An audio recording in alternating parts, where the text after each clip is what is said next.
जय हिंद प्यारे दोस्तों, मैं प्रकाश जोशी कानपुर वाला। प्यारे दोस्तों, आज फिर हम लोग एक सेट पढ़ेंगे। सेट नंबर 63 है, 17/9/2022, shift number 3, railway group D का पहला क्वेश्चन आपके सामने। जी हाँ, और कहता है कि 1980 में एक शहर की जनसंख्या इतनी है, दो क्रमागत दशकों बोला है मेरे, यानी 10 ईयर के बारे में चर्चा कर रहा है।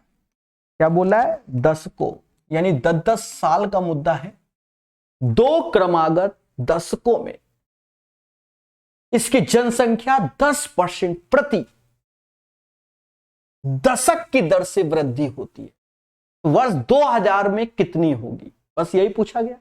10% मतलब 1/10, 10 की चीज 11 में हो जाना, और ये दो बार होगा तो स्क्वायर कर देंगे, यानी 100 की चीज 121 हो जाना मोटा मोटा। और यही 100 बराबर किसके? 2,25,000। तो भाग दोगे तो 2250 का गुणा होगा, तो इसमें भी 2250 का गुणा कर लीजिए और इंटू करने पे आंसर आ जाएगा। जीरो ऐसे 5, यानी 605। 6 हासिल, तो 6 क्या 60 हासिल। फिर इसमें तो 2 24 250, एक ही ऑप्शन में है 272250। 272250, यही इसका आंसर हो जाएगा।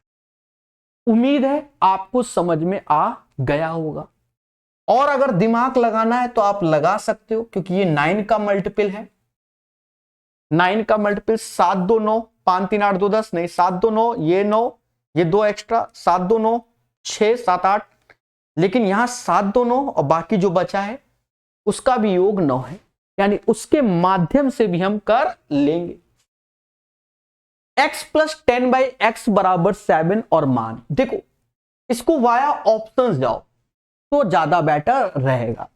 जैसे मुझे नजर आ रहा है कि अगर मैं यहां 2 लिख दूं, 2 और 10/2, यानी ये 2 और ये 2, यानी 2 + 5 7 हो जाता है। तो 2 इसमें भी, 2 इसमें भी, -5 लोगे तो निगेटिव नहीं होगा, यही आंसर आएगा। 5 और 2 आप चेक कर लो आराम से।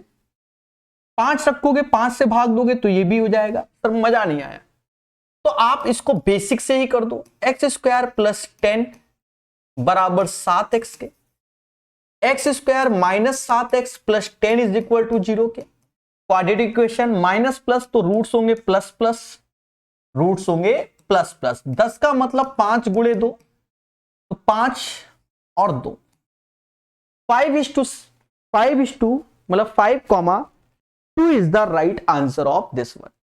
तो क्वेश्चन नंबर 2 का जो आंसर होगा वो भी आप समझ गए होंगे। क्वेश्चन नंबर 3 कहता है निम्नलिखित बटन के माध्यम से माध्य अंक याद करो। देखो, ईमानदारी से करोगे तो sigma FI upon XI upon sigma FI, यानी आपको मीन निकालना है। अब ये क्या होगा? 25 पंजा 125 करोगे, 30 × 6 180, 35 3 105 और ये 40। सिग्मा FI ये होता है प्यारे दोस्तों 5 6 11 12 11 4 15।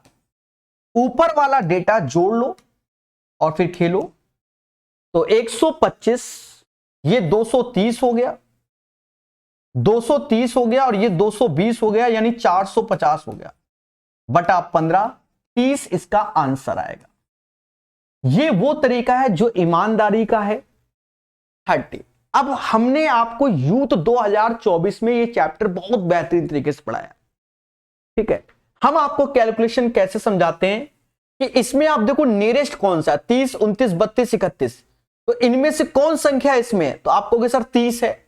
यानी हमने ये जो 30 दिख रहा है ना आपको, हमने मान लिया कि 30 ही इसका क्या होगा, माध्य होगा। 30 ही माध्य होगा ऐसा माना, लेकिन 30 से इधर वाले में गए तो 5 कम है, इधर वाले में गए तो प्लस का 5 है, और नीचे वाले में आए तो ये प्लस का 10 है।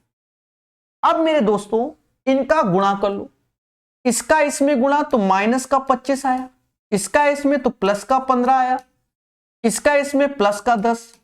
अब ये -25 प्लस का 15, ये 10, तो ये तो कट गए ना, मुद्दा ही खत्म, यही 30 ही बचा, 30 इज द राइट आंसर। तो ऐसे करके आप कर सकते हैं, अभ्यास का खेला है।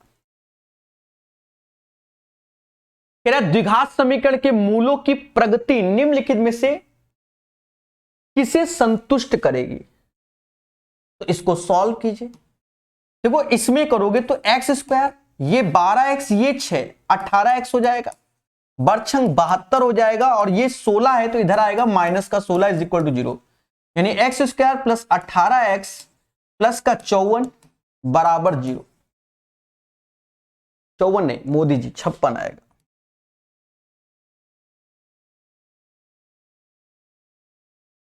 छप्पन, 12 में 6 गया 6, 56। अब ये 56 को ऐसा ब्रेक करो 18 बन जाए, 18 तो 14 चौकू 56, 14 चौकू 56 plus plus roots minus minus 14,4, यानी दोनों निगेटिव आएंगे और पर में भी होंगे। दोनों मूल ऋणात्मक भी हैं और पर में भी हैं, क्योंकि एज ए रेशनल है, और रेशनल इंटीजर कुछ भी बोल दो, यहां ऐसा कुछ नहीं बोला गया कि कुछ और हो, ठीक है। तो both the roots are negative and rational, this is the right answer of this one, ठीक है।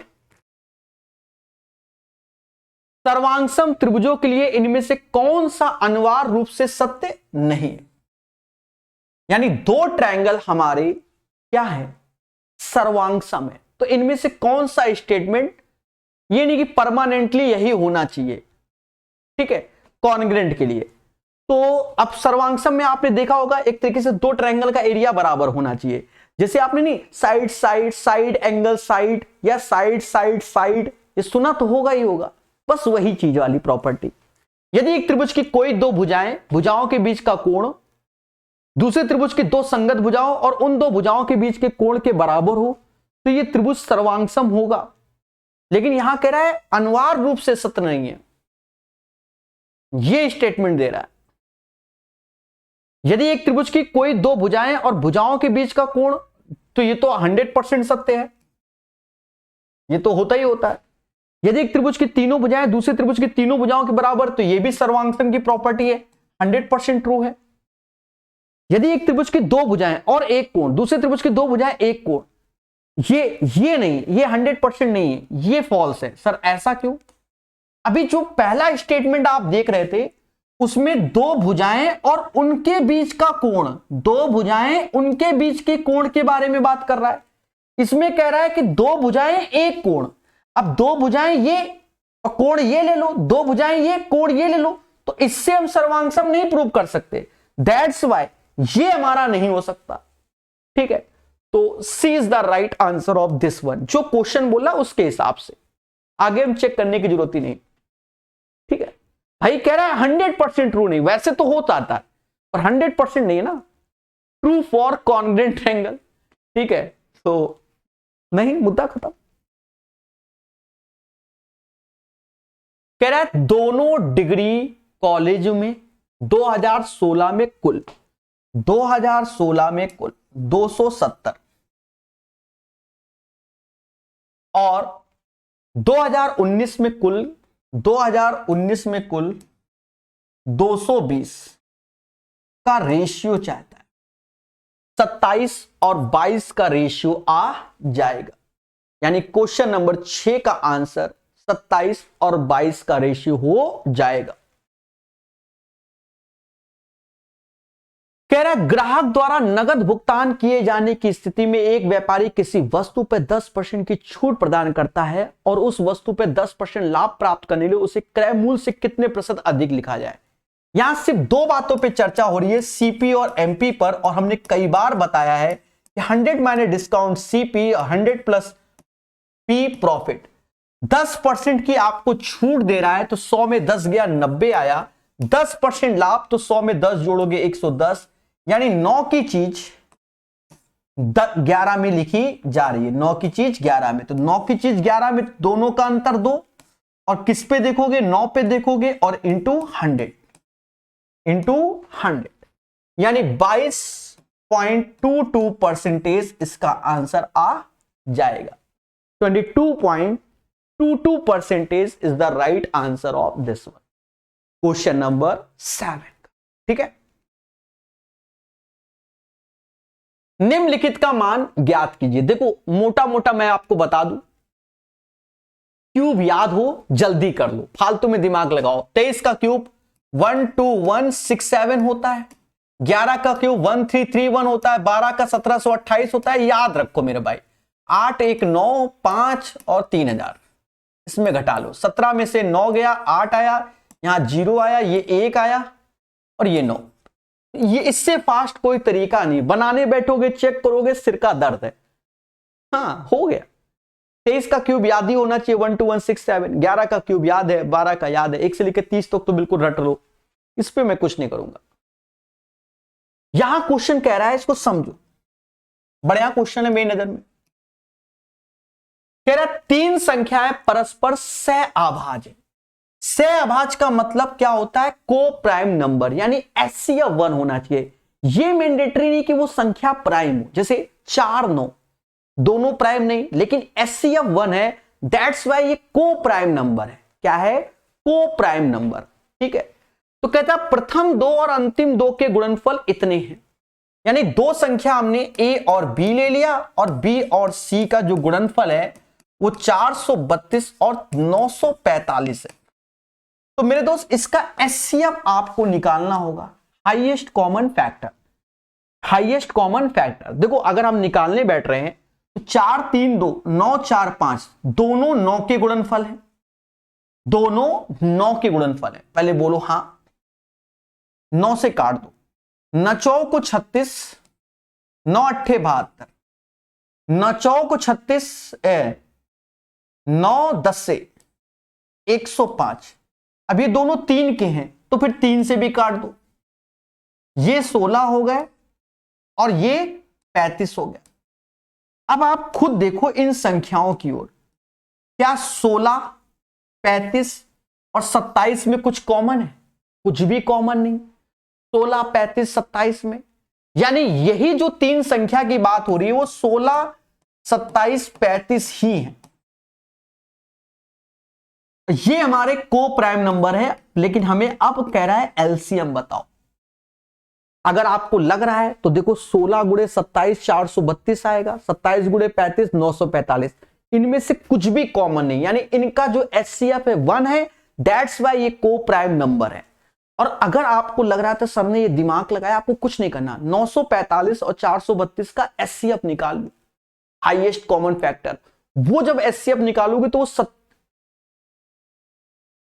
27 निकल के आएगा। क्या? 27 निकल के आएगा। अब हम आते हैं कहां पर मेरे दोस्त, इसको सॉल्व करने की ओर आते हैं। ठीक है, 27 16 35। अब इसको सॉल्व करना है तो एक बात देखो, ये 9 का गुणनफल है तो डिजिटल सम 9 होना चाहिए। ये भी है 8 9, ये भी है, ये भी है। पेपर वाला कह रहा तुम ही दिमाग की हो, सारे के सारे धर दिए उसने। हाँ सारे धर दिए, पर अब उसे क्या मालूम कि मैं प्रकाश अवस्थी कानपुर वाला हूं। 16 पे गया, 16 यानी 4 का मल्टीपल 20 होता है, 50 नहीं होता, 30 नहीं होता, 50 नहीं होता, मुद्दा खत्म। 15120 इसका एलसीएम हो जाएगा। तो ये चीज हमें सीखना चाहिए, दिमाग। और ये आपको रेलवे की कोई भी किताब उठा लेना मिलेगा, प्रैक्टिस अच्छे से करो। अब पेपर टाइम 16 27 35 का एलसीएम लेने का मतलब तीनों का गुणनफल है और कुछ नहीं है, जो आप ये सोचो। क्योंकि को प्राइम नंबर मतलब इनका ये को प्राइम नंबर यानी HCF 1 है, दैट्स वाई हमें इन तीनों का गुणनफल जो आएगा वही 15120 होगा। ठीक है, यहां से ये कट गया, समझ गए ना? समझदार हो आजकल बहुत बच्चा। ये 4 बार में गया, ये 9 आ गया, यहां 3 आ गया, गुणा लगाया, लोग गुणा कर दिया। 9 त्रिका 27 आंसर हो जाएगा। क्वेश्चन नंबर 10 का आंसर 27 आएगा। फिर करण अर्जुन आएंगे। कह रहा 2000 की राशि को A B C के बीच इस प्रकार बांटा जाता है कि A के हिस्से का 1/2, A के हिस्से का 1/2, बी के हिस्से का 1/3 और सी के हिस्से का 1/5 भाग क्या है, बराबर है। भाग क्या है, बराबर। ए का हिस्सा क्या होगा, यानी एक तरीके से देखा जाए ए बी सी का अगर हम रेशियो देखेंगे तो 2:3:5 हो जाएगा। 2 3 5 का रेशियो ये हो जाएगा। बोलो हाँ। हमसे कह रहा है ए का हिस्सा ज्ञात करो। अब 2 3 5 का रेशियो हो जाएगा। 2 3 5 होता है 10 और यही 10 यूनिट बराबर किसके, 2000 के। तो 1 यूनिट बराबर 200 के। और हमसे कह रहा है ए का हिस्सा, तो 2 दूना 400 आंसर हो जाएगा। ए का हिस्सा हमारा 400 आएगा। फर्जी क्वेश्चन कहता है इसका आंसर, आप खुद देखो यहां पर, देखो ये चीज दोनों में सेम सेम। यहां देखो दशमलव के बाद, मतलब इसमें कोई डिजिट नहीं है, लेकिन इसमें दशमलव के बाद 3 डिजिट के बाद दशमलव है, यहां कोनो नहीं। अगर यहां हम यहां दशमलव लगाएंगे तो इसके यहां लग जाएगा, यानी 0.35 आंसर। सर समझ में ही नहीं आया, हाँ समझा ही नहीं पाते हो आप, मुद्दा खत्म। तो 4515 अपॉन 12.9 बराबर 350 लिख दिया। क्या किसी को इस समाज में इतने में कोई दिक्कत है? नहीं है। जब दिक्कत ही नहीं तो मुद्दा खत्म। अब यहां जब इसको देखो, दशमलव बाद 3 डिजिट है, दशमलव बाद 3 डिजिट, यहां दशमलव लगाया, यहां पर भी 3 डिजिट दशमलव बाद, मुद्दा खत्म, यही आंसर। क्योंकि नीचे तो दोनों के सेम सेम है। 0.35 आंसर। एक व्यक्ति अपने मासिक वेतन का 15% के बराबर की राशि का मासिक भुगतान ऋण चुकौती में करता है। सीधी सी बात है, अब नौकरी आप भी करोगे तो कर्जे में आओगे। हाँ, मकान ले लो, गाड़ी ले लो, समझ गए ना, शादी कर रहे हो, दुनिया भर की चीजों में कर्जे में आ गए। शेष वेतन का 75% भी खर्च कर देता है, अंत में बचते हैं 425 रुपए। तो उसका मासिक वेतन क्या है? देखो मान लो मैं x रुपए कमाता हूं, मोटा मोटा समझना, 15% मासिक भुगतान, तो 15% गया तो बचा 85%। उसके बाद जो राशि बच रही उसका 75% भी मैं खर्च कर देता हूं, तो बचा 25%। तो वो हमारे सामने आया 425। मुद्दा खत्म। अब देखो चाहे जैसे कॉल लो, एक्स ऐसे लिख दो, 85 है ना, चलो 85/100 ही लिख दो, पर 25% को तो मैं 1/4 ही लिखूंगा, 425 ऐसे। ये 85 से 5 बार में जाता है, मुझे दिख रहा था, तो मेरी सैलरी 2000 हो गई। समझ गए? 2000 जैसे हम कमा रहे तो 425 ही मेरे पास बच रहा है। समझ गए ना? जैसे अभी किसी प्लेयर को 27 करोड़ मिले थे, जिसमें 8-9 करोड़ तो गवर्नमेंट का टैक्स हो गया। हाँ, ऐसे कुछ था, टैक्स वगैरह। नंबर 1 का पैसा तो टैक्स देना ही पड़ेगा। एक व्यक्ति अपने मासिक वेतन का 20% घर के किराए पे खर्च करता है। यदि वह प्रति माह अपने परिवहन पर 600 और 3500 खर्च करता है और शेष 500 बचाता है, देखो मेरी सैलरी जो भी है अपने आप पे 100% है, 20% मैंने खर्च कर दिया तो बचाया 80%, और वही 80% क्या है, 600, 3500, 500, यानी 4600 रुपया हो गया टोटल। भाई हमने परिवहन पर, ट्रांसपोर्ट पर 600 खर्च कर दिए, और ग्रोसरी पे 3500 और 500 रुपए बचाए, तो 4600 के बराबर हो गया। तो हमसे मासिक वेतन पूछा गया, करो भाई कैलकुलेट। देखो 100% का मान निकालना है। 1 0 से 1 0 काट दो, 8 से भाग दे दो, जाएगा 8 5 40, 40, 8 से 56, नहीं 8 5 40, 57.5, 57.5 गुणा कर लो, 5750 आंसर आएगा। B is the right answer of this one. 5750 इस क्वेश्चन का सही आंसर। देख लो, 15 नंबर फर्जी क्वेश्चन। इसका आंसर देखो मोटा मोटा, इसको तो आप देखो ही ना, कोई जरूरत ही नहीं है। वैसे इसकी वैल्यू 1 ही हो जाती है। यहां x की पावर 0, तो ये 1 - 1 0। एक खराब मछली पूरे तालाब को गंदा कर देती है। समझ गए, वही हाल है। आपके दूध में एक बूंद दही डाल दो, चाहे जितना दूध उठाए हो आप, फाड़ देगा। आप इतना भी नहीं कहते तो सर समुंदर में जाएं और करंट छोड़ दें तो पूरे समुंदर को करंट लगेगा, ऐसा नहीं, एक रेंज होती है। हाँ हाँ दिमाग लगा लेता है ना आदमी। ए और बी एक कार को क्रमशः 10 दिन 15 दिन में पूरा कर सकता है। ए किसी कार को 10 दिन में कर सकता है और बी 15 दिन में कर सकता है। उन्होंने एक साथ कार करना प्रारंभ किया, किंतु 3 दिन पश्चात बी ने कार छोड़ दिया। 10 तो पहले इसका एलसीएम ले लो, 30 आया तो क्षमता 3 और 2 होगा। उन्होंने एक साथ कार करना प्रारंभ किया, किंतु 3 दिन पश्चात बी ने कार छोड़ दिया। तो एक दिन में ये 5 लड्डू बनाते तो 3 दिन लड्डू बनाए तो 15 लड्डू बन गए, तो बचे कितने लड्डू? 15।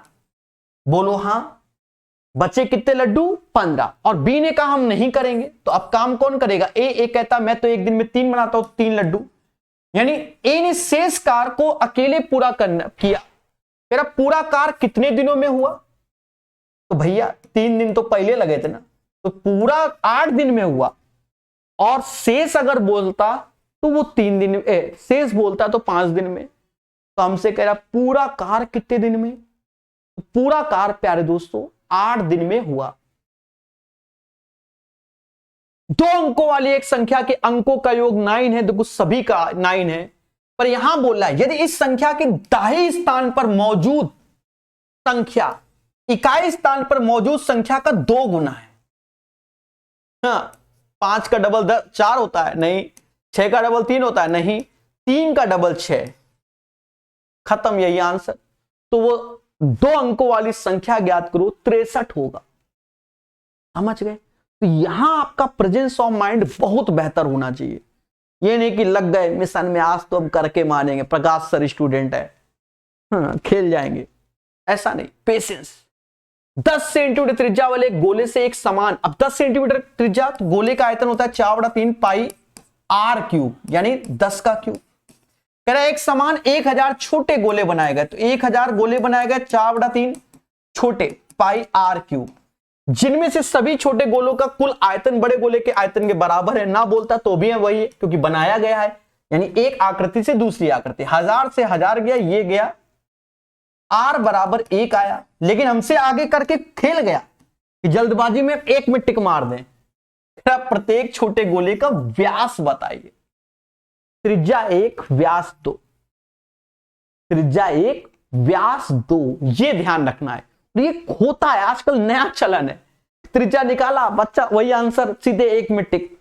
क्योंकि एग्जाम सेंटर का माहौल कुछ अलग ही होता है मेरे दोस्त, समझ गए? गलतियां हमसे भी होती है। अगर हम भी पेपर दे तो एक आध क्वेश्चन तो जल्दबाजी में खुद ही गलत कर देंगे। क्यों? स्पीड मेरी बहुत तेज होगी, पहली बात तो ये, ठीक है। कोई बच्चा जो आधे घंटे में कर रहा है, हम अपनी बात बता रहे हैं। अब अपनी बात में क्या है कि हम तो दिन रात मैथ के साथ खेल रहे हैं ना, ठीक है। तो कोई बच्चा आधे घंटे में, तो हम मान लो उससे बस आधा टाइम 15 मिनट में कर रहे हैं, लेकिन हमारे चांसेस हैं एक आध क्वेश्चन गलत होने के। ओवर कॉन्फिडेंस, समझ गए? और हो जाता है। एक आयताकार पार्क की लंबाई चौड़ाई 22 मीटर अधिक है, 22 मीटर अधिक है। आप ये कह दो सर आप 100% सही हो गए, नहीं, हो जाता है, समझे? मैं भी सेट को सॉल्व करता हूं, पहले एक सेट 10-10 15-15 मिनट में सॉल्व करता हूं मैं आपको साफ बताऊं, ठीक है। तो एक आध क्वेश्चन कभी कभी जल्दबाजी में गलत हो जाता है। एक आयताकार पार्क की लंबाई उसकी चौड़ाई से 22 मीटर अधिक है।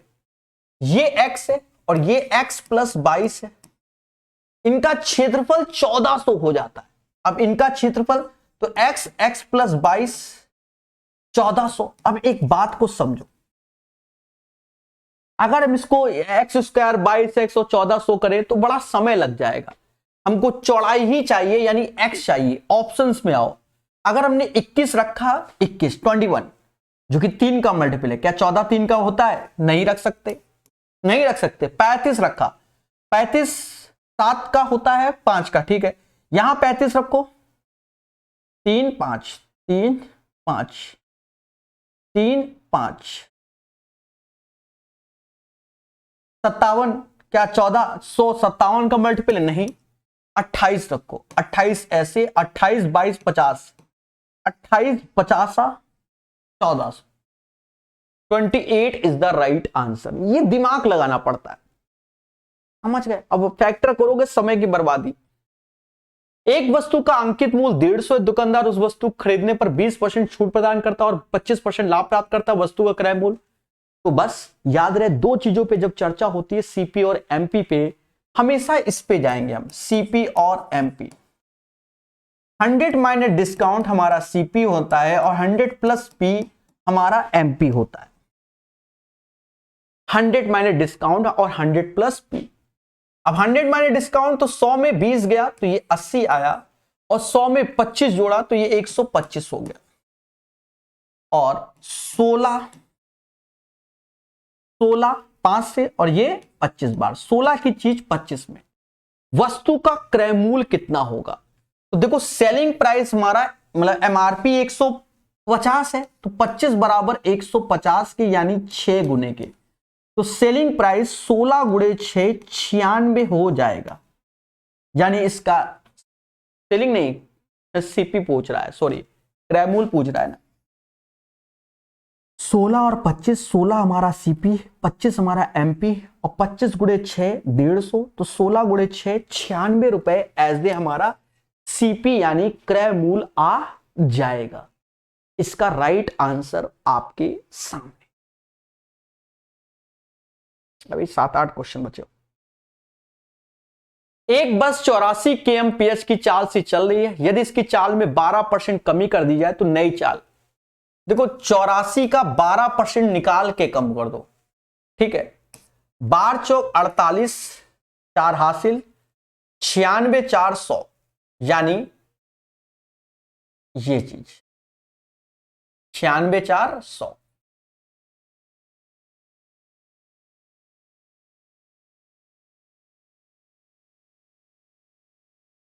तो लिखोगे तो ऐसे लिखोगे, ये लिखोगे।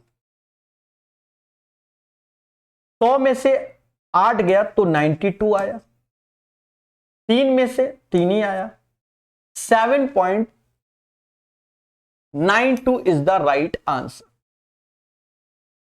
यदि एक गोले का व्यास इतना, आयतन इतना, अब देखो ये चीज जो चीज लिखी ना, इसका मतलब जो ये चीज ऐसे करके लिखा है, जो आप धरने में बैठ जाओ, जैसे 907 सबसे लास्ट में लिखा है, इसका मतलब ये है, ठीक है। ऐसे थोड़ा सा लिखने में टाइपिस्ट की गड़बड़ी है, ठीक है, समझो। आंसर ये नहीं है। एक गोले का व्यास इतना तो त्रिज्या 6 हो जाएगा, गोले का आयतन 4/3 pi R square, sorry R cube, 3.5 pi R cube यानी 6 का क्यूब 216 होता है। खत्म बात।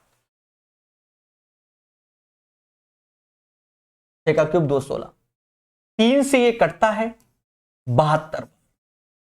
इससे क्या करो, इससे 8 का गुणा कर लो, तो 8 दूनी 16, 8 सत्ते 56, 1 57, 576 गुणे 11/7, 6 ऐसे, 7 6 13, 12 1 13, ये अब 7 का भाग दो, 7 का भाग दोगे तो 905 सही 1/7 आ जाएगा, यानी आंसर आपका ये वाला होगा। 905 सही 1/7 इसका आंसर हो जाएगा। This is the right answer of this one, question number 22 का। उम्मीद है मेरी बात, मेरे शब्द आपको समझ में आए होंगे, ठीक है।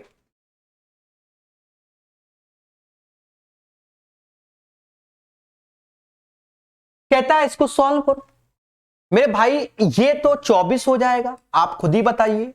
ये 25 हो जाएगा नियरेस्ट इंटीजर में, ये 23 हो जाएगा नियरेस्ट इंटीजर में, बगल वाला 19 हो जाएगा, ये 3 हो जाएगा, ये 36 हो जाएगा, और ये 6 हो जाएगा। आप इसको बहुत पेशेंस से कैलकुलेट करना है।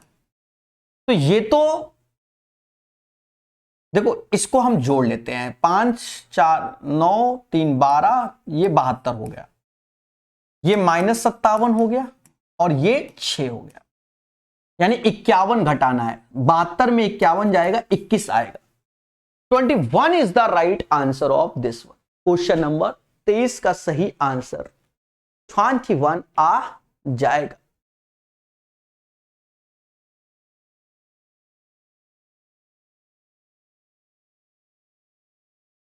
विलियम और ब्रिजेश की आयु का योग 20 वर्ष है। W फॉर विलियम्स और B फॉर ब्रिजेश, इनकी आयु का योग 20 वर्ष है। कह रहा है 4 वर्ष पहले ब्रिजेश की आयु विलियम की तत्कालीन आयु की आधी थी। तत्कालीन आधी यानी 4 वर्ष पहले की बात है। 4 वर्ष पूर्व, 4 साल पहले हम पहुंच गए। ब्रिजेश की आयु विलियम की तत्कालीन आयु की आधी थी। अगर विलियम की आयु 2 थी तो ब्रिजेश की 1 थी। तो विलियम की वर्तमान, अब एक बात को बताओ, प्रेजेंट में दोनों की आयु 20 साल है। अगर 4 साल पहले जाओगे तो 12 होगी ना, दोनों के 4 कम, और ये 3 के बराबर यानी 4 गुना, यानी 4 साल पहले विलियम 8 साल का था, और अगर आज पूछ रहा है आज 12 साल का होगा। यानी प्रेजेंट में जो विलियम की आयु है वह 12 साल है। कितने साल? विलियम 12 साल। समझ गए? है ना आसान? चलिए 5 वर्ष बाद फिर से टाइम एंड वर्क। 5 वर्ष बाद रमेश की आयु उसके पुत्र की तत्कालीन आयु की 3 गुनी होगी। ये भी फ्यूचर की बात कर रहा है। 5 वर्ष बाद तत्कालीन की 3 गुनी होगी यानी 3:1। और 5 वर्ष पहले उसके पुत्र की तत्कालीन आयु की 7 गुनी थी यानी 7:1 थी। और मेरे दोस्त देखा ये जाए, यहां 6 का अंतर, यहां 2 का अंतर है, यहां 6, यहां 2, 3 का गुणा कर लो। 9 में से 7 गया, 2 आया, यही 2 बराबर 10 के तो 1 बराबर 5 के, 2 बराबर 10 के तो 1 बराबर 5 के। तो कह रहा रमेश की वर्तमान आयु क्या है? जब 1 बराबर 5 के तो 7 पना 35, ये 5 साल पहले है, और 5 साल इसमें जोड़ दोगे तो आज 40 साल हो जाएगी। कितनी? 40 साल हो जाएगी। 5 साल पहले 35 साल का हूं मैं, तो आज मैं कितने का? 40 साल का हो जाएगा। अब मेरे दोस्त इसमें देखो, देखो दशमलव के बाद 3 डिजिट है, यहां 1 यहां 2, तो यहां पर आप 68 ऐसे लिख दो, बगल में 3.5 को 7/2 लिख दो, 12 ऐसे लिख दो, इसके नीचे 7 ऐसे, बाकी अब ये 36 और 17 हो गया। अब कट्टा पिट्टी कर लो मोहब्बत से, वो भी 34 से ये 2 बार में गया, 7 से 7 गया, 12 से ये 3 बार, यानी 2/3 आंसर हो जाएगा 26 का आंसर। 11 में से 2 गया, 3 आया, 3 से 3 डिवाइड हुआ तो 3 आया, फिर ये 3 आया, 9 3 कितना? 12 माइनस 6, 6 आंसर। 27 का जो आंसर आएगा प्यारे दोस्त 6 आएगा, 6। चलो अंतिम आया, ये डेटा आपको नजर आ रहा होगा, ठीक है, मैं हाईलाइट कर दूंगा जहां पर वो करना होगा। कह रहा है हमसे दुकान क्यू द्वारा गुरुवार, ये क्यू है, और गुरुवार यानी थर्सडे को बोलते हैं, ये 27 है।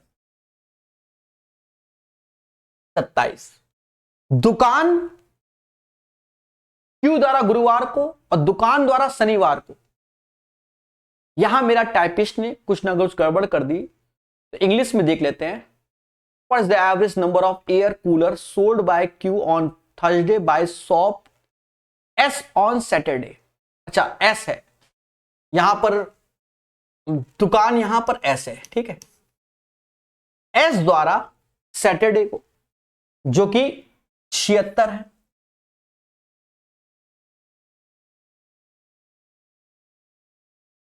And by shop S on Tuesday, और एसी द्वारा ट्यूसडे को। 3 अलग अलग नहीं, ठीक है।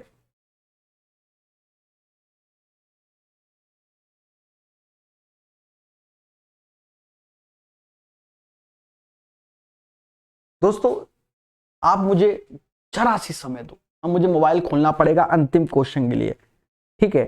यहाँ एक्चुअल में डेटा उसने कम कर दिया है, तो हम अगर डेटा ले भी लें तो हमारे साथ खेला हो जाए, तो आप समझ रहे होगे। और ये अब मेरे पास कोई किताब तो है नहीं इसकी, तो मैं क्या करूंगा, पीडीएफ होती है मेरे पास, पीडीएफ वाला खेले ना, ओरिजिनल पीडीएफ से देख लेता हूं। थोड़ा सा ये समय लगेगा, मैं इसमें एडिटिंग नहीं करना चाहता हूं वीडियो में, क्या आज फिर से मेहनत करो, तो तुरंत खुल जाती है, वहीं पहुंच जाएगी ना सीधे, बस 10 सेकंड की बात है।